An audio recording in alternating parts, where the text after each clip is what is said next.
Hey everybody, welcome back to Garage Gear. I'm JB. Does your Timemaster suffer from poor fuel efficiency or the inability to cut your entire lawn on a single tank? Well then this video is for you. Today we are modifying this Toro Timemaster with a bigger gas tank. Now one of the biggest gripes with the Toro Timemaster community, if you will, is that it just doesn't have a big enough fuel tank. You have a monstrous engine and only a 1.2 quart size gas tank. That's right, 1.2 quarts. Now to get around my entire yard, I can do it on one tank in the summertime, but in the spring and the fall, when the grass is thick and I have to cut it twice, in some cases, that requires me to fill up again and again and again. Now one engineer designed this gas tank to be so small on a 223cc engine. My snowblower is comparable in size and actually has a bigger gas tank. I don't know if Toro is necessarily to blame. I think it's more Briggs & Stratton for their poor design. Now I love this Toro Timemaster. It packs a big punch, but in terms of endurance, it just doesn't have it. So here's what I've picked up. This 1 gallon Tecumseh gas tank on Amazon, and I'll actually have this link down in the description below. And my plan here is to mount this right next to the original gas tank with some metal brackets underneath. This tank comes with a vented gas cap,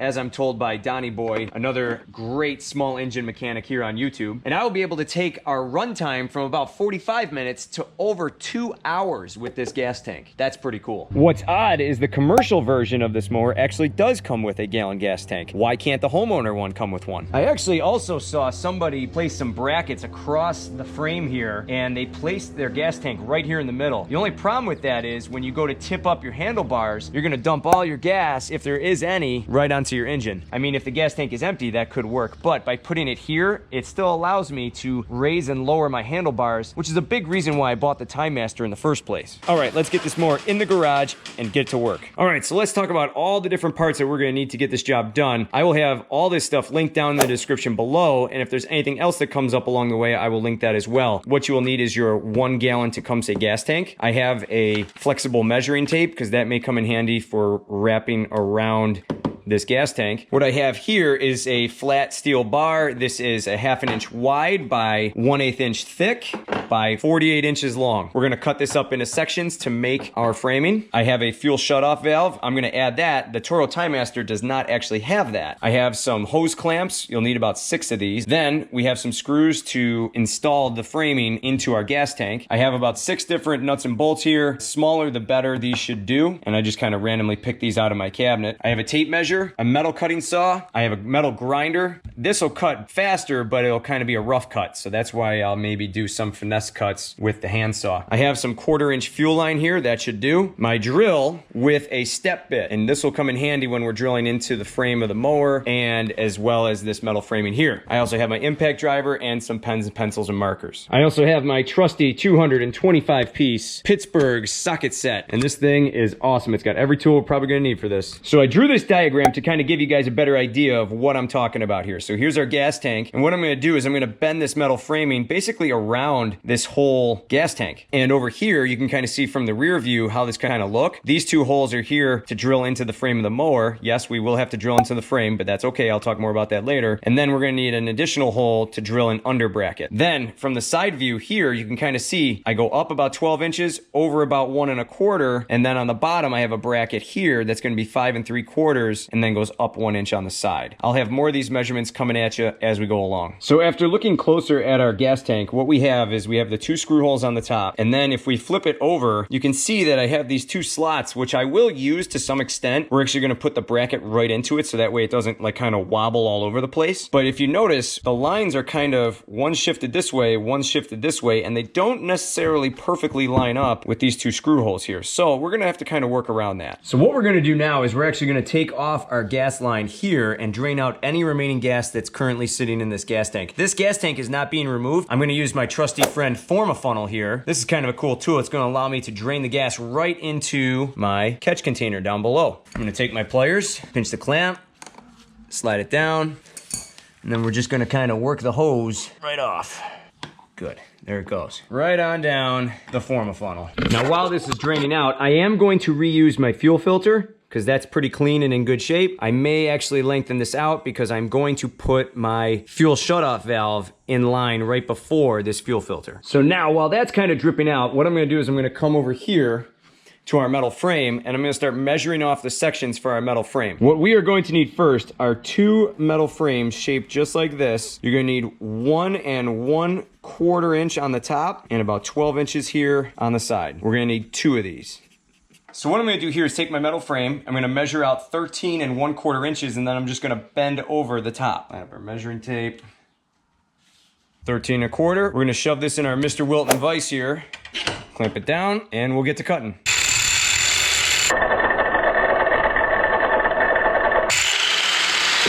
A little rough on the edge, but that's okay. And now what we'll do is we'll mark off the next one.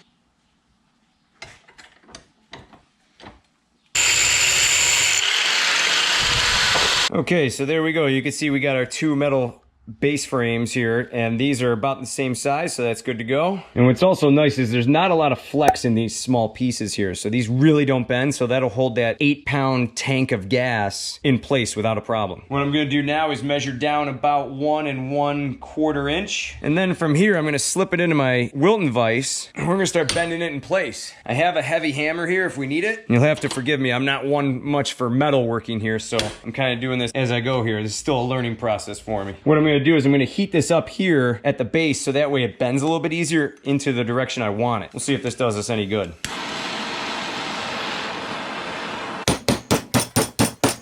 Well, I don't think it gets much better than that. We're gonna repeat the process.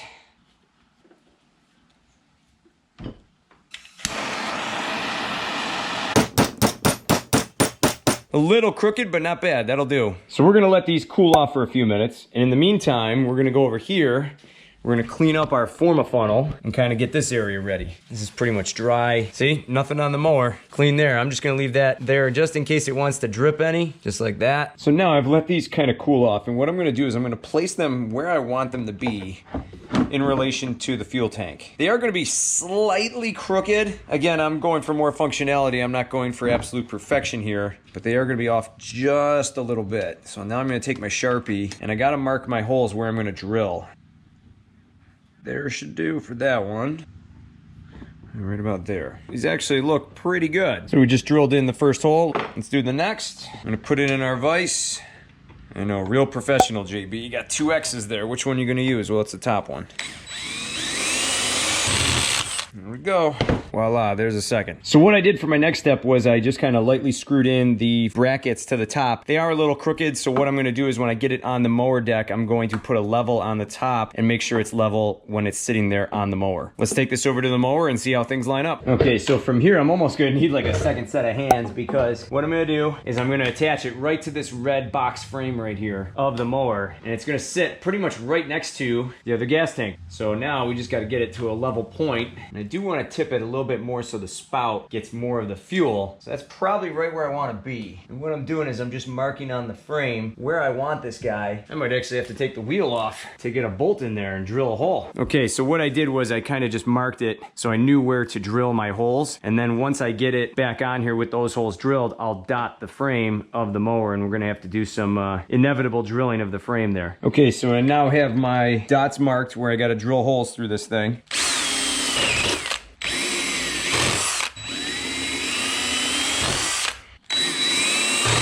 And that one is good. So as you can see here, I put some little tick marks so I know exactly where these frames have to go. I'm gonna jack up the mower here. That way I can take this wheel, push it a little further out of the way so I can drill a little bit easier. Now we got more room. And there we go. Now we know exactly where we gotta drill our holes.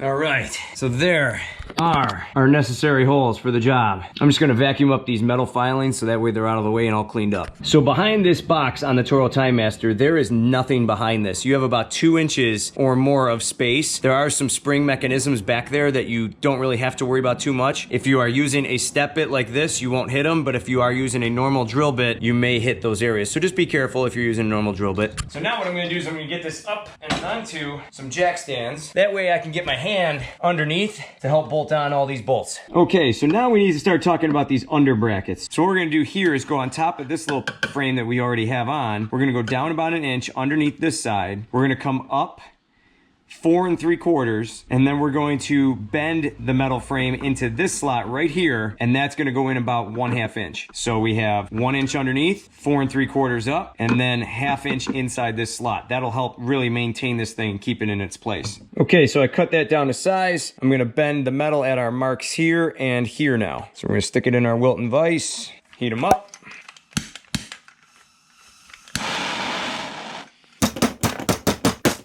Not too bad. That may be a little tall. If I have to, I'll just shave it down with the grinder. Let's bend the other one. Not too bad for a non-welder. So now while I'm letting that piece cool off, what we're gonna do is go back to here and we're gonna work on this side now. So what we need to do is we need to measure from 1 inch underneath here, and then we're gonna go up and we're just gonna kind of wrap around this edge up here. Let's get some measurements. So if we go 1 inch underneath and then we go about, looks like 5.5 up and then about 1 1/4 over, we should be good. Now if all things go well, this should be my last cut right here. All right, so there we go. There's our last piece that we had to cut out. What we're gonna do is start bending the metal.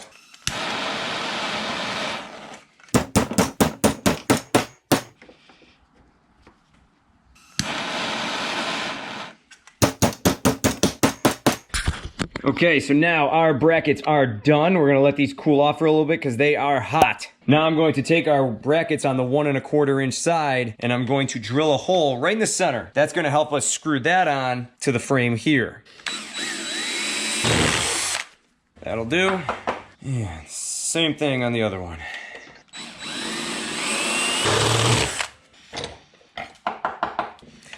There you go. Okay, so now what I did is I lined up my brackets here and I marked the hole that I have to drill to connect these two. I'm now gonna drill through and get those all bored out. I'm now gonna drill through our other one. We already marked it. And we are good to go. Okay, so I have now connected my frame here that goes underneath the tank to the frame that attaches to the mower, and all I gotta do is tighten this down with a wrench, and this frame will be good to go. That is on there. That should not be going anywhere. That's solid. Next one, we're gonna take the other frame, bolt that together, take our lock washer, our nut, put them on. That should do. We now have 2 frames ready to go. So now what I'm gonna do is just hit them with a quick coat of matte black spray paint. And if you wanted to prime these and go all out, by all means, go right ahead, knock yourself out. But I'm just doing a real quick coat here.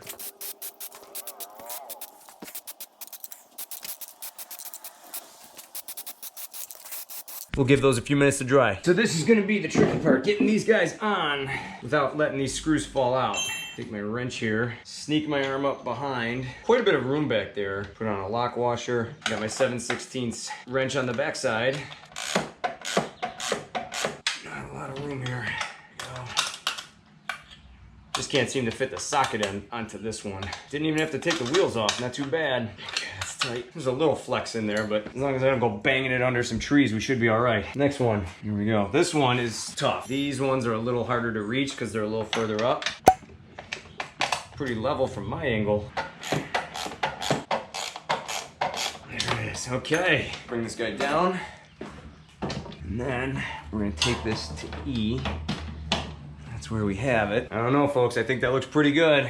Slide you in, and this guy should come around. Wow, it's level, so not bad. Now we're gonna screw in our top screws into the tank. And if these ever get loose, what you can do is you can drip in just a little bit of candle wax, and that will actually kind of help lock them in there pretty good. There's a little bit of flex here. I think we're good. It does kind of shake a little bit, but what I might do is buffer it with some rubber here on the end, and we should be all right. Okay, so all we got left here is connecting our fuel line. And if you see, take a look, I put a metal hose clamp, fuel shutoff, metal hose clamp, and we have our fuel filter in line. And now all I gotta do is connect it to our spout. So let's get these connected, shall we? These slide on pretty nice, and here's a little tip. If it's not going on nicely, a little bit of WD-40 on the spout, and it should shove right on. Okay, that's good. Now we're just gonna kind of measure off where we need to be. There it is, nice and clean cut. Perfect. Then we're gonna take our other tube clamp, stick that on, shove that on the end of our fuel filter, and tighten it down. Okay, that should do. All right, so let's get a close-up look at this thing. Check this out. This thing actually looks like it belongs on there. Isn't that cool? It doesn't seem to hang over like an incredible amount here, so that looks pretty good. It's kind of on line with the wheels on that side. I wish I could put it on this side, but with the exhaust being right here, my fear is that being hot, heat, gas, explosions, probably not a good thing. And looking underneath, we can see we got our fuel line right here up to our fuel filter. I know we have to have a gravity feed of some kind, but if I have to, I'll pinch this up and press it up if I have to. I'm gonna kind of leave it as is. We have the open fuel line, so we're good to go. All right, let's fill this bad boy up and see how she does and see if there's any leaks. I'm gonna fill our tank up about halfway, just so that I don't have a whole gallon worth of fuel leaking if it does. This is kind of exciting, first pour. So far, so good. No issues underneath. That's a lot of gas. Holy smokes. All right, let's let it rip.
Well, ladies and gentlemen, that's a wrap. Let's talk about how it did. Now, if you were watching carefully, this thing did wobble quite a bit, and I think I have a solution. We're actually gonna put this old gas tank to work here. So what I'm actually gonna do here is I'm gonna take 2 zip ties, because all I have is smaller black ones, and what I'm gonna do is just kind of feed it through behind this bar, and then around the gas tank itself, and that should actually tie it up pretty nicely for us. I can clip off the ends. That actually makes it a lot more rigid. It doesn't move. And from here, we'll just clip off the excess. See?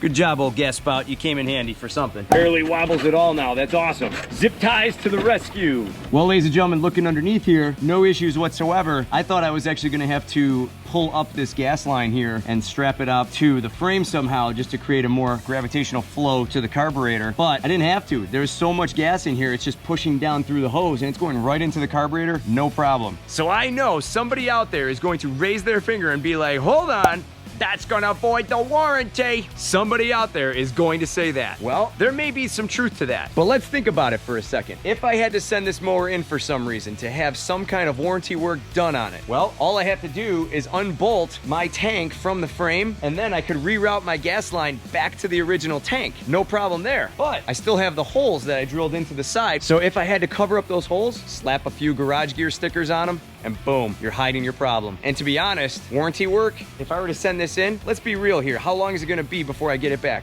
Probably a month, maybe 6 weeks, maybe more. Huge pain in the butt. That's why I choose to do a lot of repairs on my machines myself. I don't like waiting around. What would I cut my lawn with instead if I didn't have this thing? Gee, I don't know, maybe 6 or 7 different John Deere mowers. I actually did look into using the same gas tank that is on the commercial version of this mower, but that gas tank was quite expensive. In fact, it was about double the cost of this gas tank. And for ease of installation, this thing had the right mount holes that I was kind of looking for, and the ease of putting the brackets on made this a pretty simple install. So, ladies and gentlemen, if you ask me, am I happy with this modification on this Toro Timemaster? Yes, yes, yes. Think about it. The point of the Toro Timemaster is to cut down your mowing time. And if I have to stop this mower every so often to fill up the gas tank, well, am I really decreasing my mowing time then? I think that this is gonna be a great modification for most other Toro Timemaster owners out there. I think it's definitely worth giving a shot. A simple install, 4 bolt holes drilled into the bottom, simple gas line hookup. You're not really changing the engine, you're just rerouting the gas coming to it. I will be including all the measurements that I use to put these brackets onto the mower, so that way you could install this yourself. Like and subscribe.